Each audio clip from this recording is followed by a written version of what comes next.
Hello and welcome to Seattle, the site of the 181st meeting of the Acoustical Society of America. I'm your host for this afternoon. I guess it's this afternoon now. Larry Frum. I'm the Senior Press Officer for the American Institute of Physics.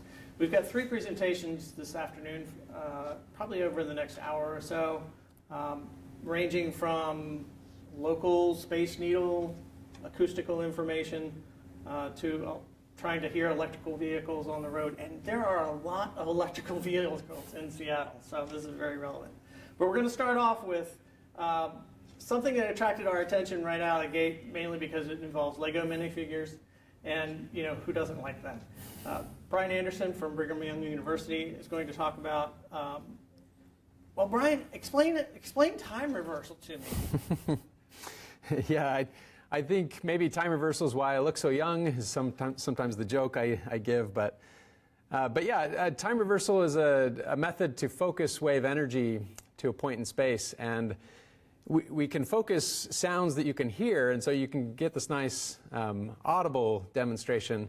But I wanted to actually tie some visual representation to it too, so that you could actually see something happening besides just hearing it, so that it would play nice in a presentation.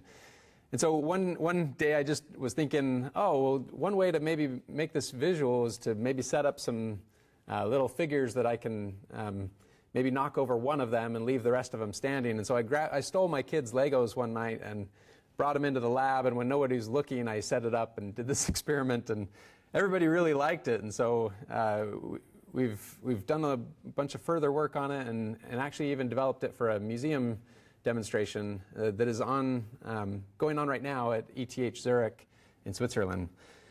And so the basic idea, I'll show this video here. So we've got a couple of shakers here that are vibrating a plate, and we're focusing sound to right beneath this green minifigure that's up in the air in this image. And you can see you can get a visual idea of what the wave energy looks like with this picture, but the video is better than just the still image. So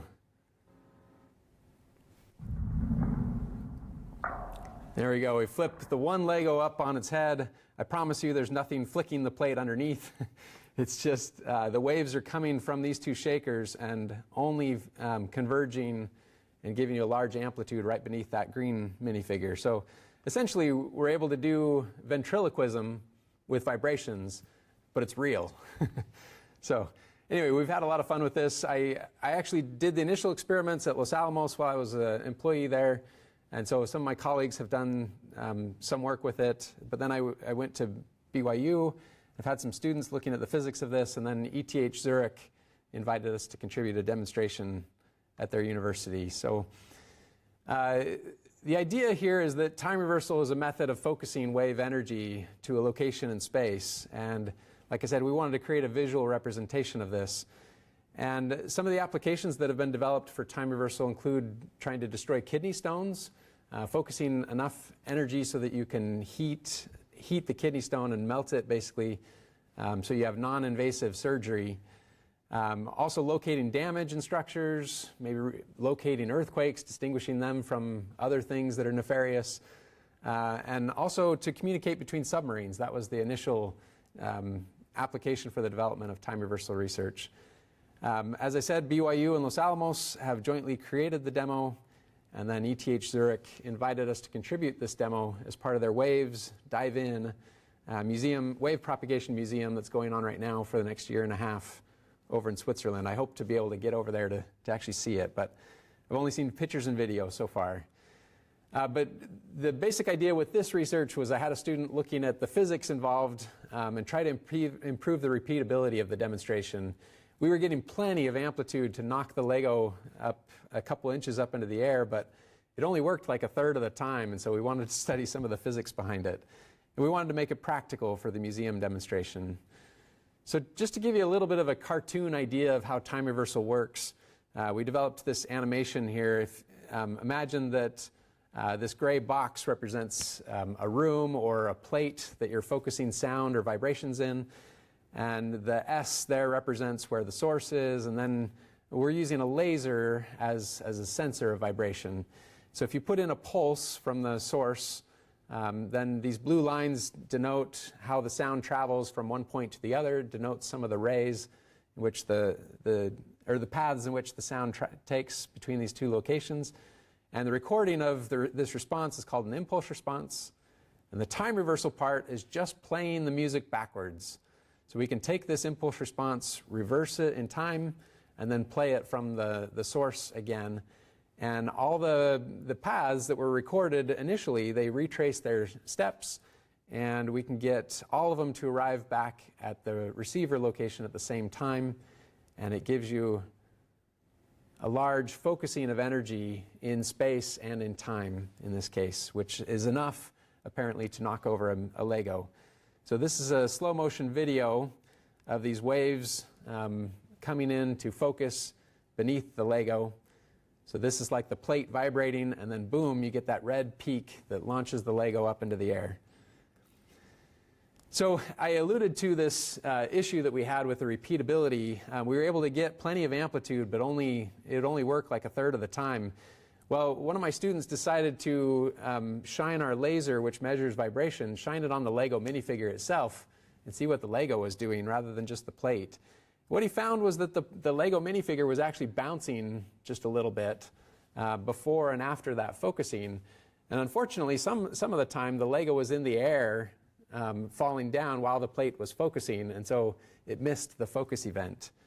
And so anyway, an understanding of that led to the idea that we actually needed to turn it down to have a better demonstration to knock the Lego up into the air. But anyway, so the key factor was that we were getting some bouncing before the time of focus. That was causing them to miss this main event. So we had to turn down the amplitude enough so that we didn't get this bouncing, but turn it up enough so we could still launch the Lego visibly into the air, and hopefully he'll fall down. One of the other issues with this was that we were using a $250,000 laser to sense the vibration here, which is a little overkill for if you're trying to make it a practical museum demonstration. So we wanted to come up with a cheaper sensor that we could use to sense the vibration. So we came up with the idea of using an eddy current sensor, which works with metal plates, can sense the vibration of them. And so we move this eddy current sensor so that the user comes up to the museum demonstration. They can click on the screen where they want to focus energy, ideally to below a minifigure. And then the eddy current sensor will be moved to below that Lego, and we'll get the information of how we can focus energy there. Then the sensor moves out of the way, and we focus there. That's what this video shows. So Los Alamos National Laboratory, one of my colleagues, helped develop this equipment and the instrumentation and the control. Anyway, we were able to have the user be able to select which Lego they wanted to knock over. We did a bunch of other optimizations. We optimized the pitch of the sound that we were using, the frequencies that we were using for the vibrations, what kind of thickness of plate we wanted. And we were able to get 100% repeatability. It worked 80 out of 80 times by the end of this student's research, which was a marvelous success in the laboratory, even with this cheaper sensors. And so, like I said, Los Alamos helped develop this nice instrumentation system. I'll just show you one of the fun results that we got in the lab, just because you can't ever see this video enough, right? But just that one Lego in the middle of all these other ones goes flying up into the air. So the nice thing about this is everybody loves Lego, right? And initially I was a little bit worried because I was playing with toys in the lab, but turns out everybody loves Lego, and especially children. It draws their attention, gets them excited about some science. And so here's some images from the museum setup in Switzerland. You can see the exhibit here, and like maybe two children can come up and they can take turns trying to knock over each other's minifigures and knock over each other's team first. And so anyway, it I guess has drawn a lot of attention. A lot of kids like to come up and play with it, and they take turns. With some of the cheaper equipment that we used in the actual museum, we actually intentionally reduced the repeatability so that it wasn't just the first person that was able to knock over the other Lego team first. we wanted to have it be a little bit of a game of chance, so we were able to reduce the repeatability a little bit on purpose so that it could be a little bit more fun. Initially, when BYU interviewed me about this demonstration, the story went viral, I guess, among Lego websites, which I was pretty proud of. And so these are just various links to various Lego stories. But anyway, that's all. It's been a lot of fun. I feel sorry for the Lego figure. I mean, he's just getting abused. We've got a couple questions that have come across through the webcast already. Okay. How powerful are these waves? How large of an object could they reasonably knock over? Yeah, that's a good question. So in this case, these waves, it maybe deflects the plate just a couple millimeters. So it's pretty small deflections, but it's enough to launch the Lego into the air. But you can just turn up the amplitude. But again, if we turned up the amplitude too much, then the Lego would bounce before it's supposed to. And so anyway, you can, like with the lithotripsy application, they're generating high enough amplitude so they can burn the kidney stone inside the kidney and destroy it where it is, so they don't have to actually operate on you. So, if you are aiming to knock over larger objects beyond a Lego, do you start losing accuracy, location accuracy with the pulse? Yeah, that's a good question. So the size of the focusing, the spatial extent of the focusing depends largely on the frequencies that you're using. If you use higher frequencies, they typically have smaller wavelengths, and you can focus to a narrower point in space. So it's really just a matter of how much amplitude you can generate with your sources, I guess. We have a question from reporter Rick Lovett. Could this be upscaled to something more powerful? I'm not sure we want a sonic blaster, but is it in the realm?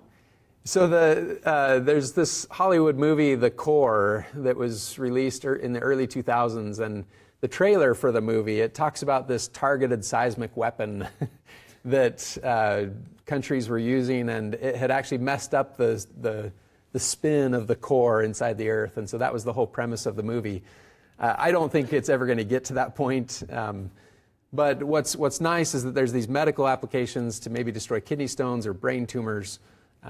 Those are some of the exciting applications of focusing high amplitude energy. Okay. I'm going to stay away from the blasters. I'll watch enough Star Wars. Thank you so much, Brian. Yeah. We're going to take a short break. We'll come back for another presentation.